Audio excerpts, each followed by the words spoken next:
დაუკლარჯიჩი კი ქართველ და თურქ სპეციალისტთა რიგით მეხუთე სამუშაო შეხვედრა დასრულდა ამ წუთებში კულტურისა და ძეგლთადასთვის სამინისტროში კულტურული მემკვიდრეობის დაცვის ეროვნული სააგენტოს სპეციალისტები იშხნის სარეაბილიტაციო სამუშაოების მიმდინარეობის შესახებ საუბრობენ. ლიზა ციკლაური გვერდება კულტურის სამინისტროდან პირდაპირ ეთერში. ლიზა, თუ არის უკვე ცნობილი, რა შედეგით დასრულდა ქართველი და თურქი სპეციალისტების მეხუთე შეხვედრა? ქართული სპეციალისტების ინფორმაციით, რომლებიც იშხნის სარეაბილიტაციო სამუშაოებს თვითონ დაესწრნენ, აცხადებენ, რომ ამ წუთებში საგანგაშო მდგომარეობა უნიკალურ ისტორიულ ძეგლზე უკვე აღარ არსებობს. სარეკონსტრუქციო სამუშაოები მიმდინარეობს ქართველი სპეციალისტების რეკომენდაციების გათვალისწინებით. დელეგაციამ ჩამოიტანა ფოტომასალა, სადაც ძალიან კარგად ჩანს, თუ რა მდგომარეობაა იშხანზე ამ წუთებში, როგორ მიმდინარეობს სამუშაოები.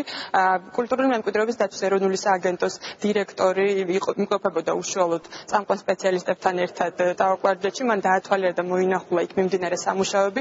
აღსანიშნავია ის ფაქტიც, რომ თურქულმა მხარემ ვადა, რომელიც განსაზღვრული იყო სარეაბილიტაციო სამუშაოებისთვის, რომელიც დასრულებული იყო ახალ წელს, გაზარდა ეს ვადა უკვე გაგრძელდება მაისამდე. ეს არის კიდევ ერთი საშუალება იმისა, რომ ქართულმა და თურქულმა მხარემ ერთობლივად თანმიმდევრულად მოახერხონ და კონსტრუქციულად მოახერხონ სარეაბილიტაციო სამუშაოების გაგრძელება და არ მოხდეს დაჩქარებით რაიმე სარეკონსტრუქციო სამუშაოების გაგრძელება. აღსანიშნავია ის ფაქტი, რომ ყველაზე საგანგაშო მდგომარეობა, რაც მანამდე არსებობდა, დღეს უკვე აღარ არსებობს და თურქული მხარე, თურქი სპეციალისტები, ქართველი სპეციალისტების თითოეული რეკომენდაციის გათვალისწინების მიხედვით აგრძელებენ სამუშაოებს.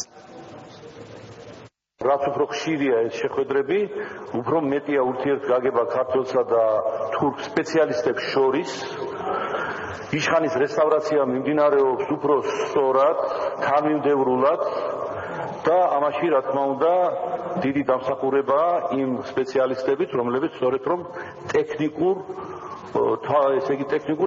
დათვალიერებას, რეკომენდაციებს აძლევენ ამ მიმართულებით რესტავრატორებს, მშენებლებს, სპეციალისტებს. იშხნის რესტავრაციის პროცესი, რაც ვითარდება მით უფრო მეთოდულად გამართულ ჩარჩოებში დგება. დღეისთვის მინდა აბსოლუტურად დავნიშნო, რომ იქ მეთოდულად ყველაფერი ნორმალურად არის. დღეისთვის თურქული და ქართული მხარე რაღაცნაირად ორი სასალკე მხარე კი არ განიხილება ძეგლზე და ეს დიდი მიღწევა, არამედ ჩართო ეს ერთი მხარეა და ეს ორივე ერთად ცდილობს, რომ ეს ერთი დიდი საქმე გააკეთოს წარმატებულად.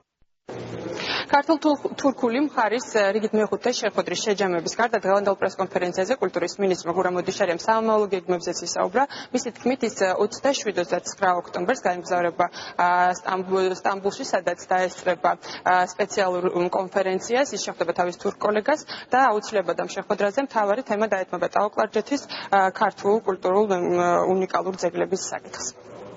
დიდი მადლობა, ის ლიზა ციკლაური იყო, მოამბე 12 საათზე.